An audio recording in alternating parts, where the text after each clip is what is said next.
ओम नमः शिवाय। श्री शिवाय नमस्तुभ्यम। हर हर महादेव। आज हम फिर से आए हैं परम पूज्य गुरुदेव प्रदीप मिश्रा जी के नए और अचूक उपाय को लेकर, जो कि हम अच्छे से सुन के समझ के छोटे छोटे वीडियो के माध्यम से आप तक पहुंचाने की प्रयास कर रहे हैं। आज का ये उपाय में परम पूज्य गुरुदेव जी ने कहा है कि आपकी कोई भी मनोकामनाएं हो जो कि पूर्ण नहीं हो रही हो, आप कितनों प्रयास कर ले फिर भी नहीं हो रही हो, आप पशुपति व्रत भी कर लिए फिर भी अगर वो मनोकामना पूर्ण नहीं हो रही हो, तो इस नवरात्रि के पावन दिन में पंचमी तिथि में और अष्टमी तिथि में अगर आप ये उपाय को कर लें तो वो मनोकामना जरूर पूर्ण होगी। आज का ये उपाय है बेलपत्री वाला उपाय। ये उपाय करने से आपकी सारी मनोकामनाएं को पूर्ण करने वाला अचूक उपाय है ये। आइए शुरू करते हैं उपाय। उसके लिए हमें चाहिए 3 बेलपत्री और 1 लोटा जल। बेलपत्री आप 3 लें और ध्यान दीजिएगा कि बेलपत्री कहीं से कटी फटी नहीं होनी चाहिए। फिर ये दोनों सामग्री को लेके आपको जाना है भगवान शंकर जी के मंदिर। वहाँ जाकर आप जो 3 बेलपत्री लाए हैं, सबसे पहली बेलपत्री को आपको माता अशोक सुंदरी के स्थान पर समर्पित करना है और ओम नमः शिवाय मंत्र का जाप करना है। ध्यान दीजिएगा बेलपत्री का चिकना साइड माता अशोक सुंदरी के ऊपर में रहना चाहिए और उसका डंठल जलाधारी की तरफ रहना चाहिए। फिर उसके बाद जो आपने दूसरा बेलपत्री लेके गए हैं उसको माता पार्वती जी के हस्त कमल पर समर्पित कर दीजिए। हस्त कमल कहाँ है? जहाँ भगवान शंकर जी विराजमान है उनका, वहीं आपको दूसरा बेलपत्री को समर्पित कर।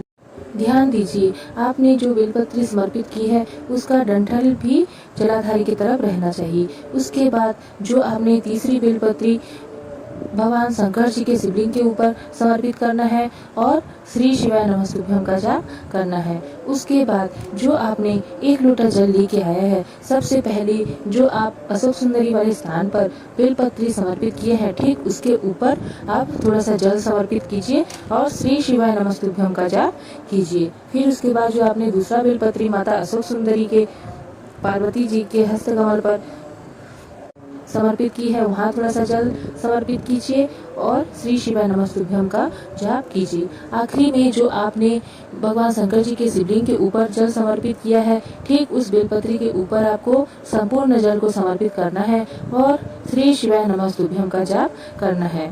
जल समर्पित करते टाइम ध्यान दीजिए आप जो स्थान पर बेलपत्री समर्पित किए हैं, ठीक बेलपत्री के ऊपर ही आपको जल समर्पित करना है। परम पूज्य गुरुदेव जी ने कहा है, अगर हम ये उपाय को सोमवार के दिन या फिर पंचमी के दिन या अष्टमी के दिन, ये तीनों तिथि में से कोई भी तिथि को अगर हम करते हैं तो ऐसा कोई भी मनोकामना नहीं है जो कि भगवान शंकर जी की कृपा से परिपूर्ण ना हो। आइए आगे बढ़ते हैं और परम पूज्य गुरुदेव जी द्वारा बताए गए दूसरे उपाय को जानते हैं। उसके लिए हमें चाहिए 2 लोटा जल। ठीक है, 2 लोटा जल जो कि आप अपने घर से भरें और 5 बेलपत्री। ध्यान दीजिएगा बेलपत्री कहीं से कटी फटी नहीं होनी चाहिए और बेलपत्री का डंठल भी नहीं होना चाहिए। परम पूज्य गुरुदेव जी हमेशा अपनी कथा में कहते हैं कि बेलपत्री से किया हुआ उपाय आप जरूर ही कीजिए, क्योंकि बेलपत्री का वृक्ष माता पार्वती जी के आंसुओं से बना हुआ है, इसीलिए वो भगवान शंकर जी को अधिक प्रिय रहता है।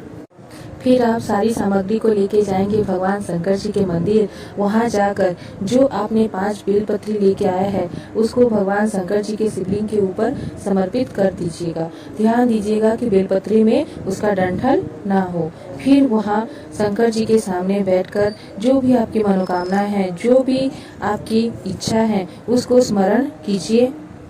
फिर उसके बाद जो आपने 1 लोटा जल लेके आया है उसको धीरे धीरे भगवान शंकर जी के शिवलिंग के ऊपर समर्पित कीजिए और 11 बार श्री शिवाय नमस्तुभ्यम या फिर ओम नमः शिवाय मंत्र का जाप कीजिए।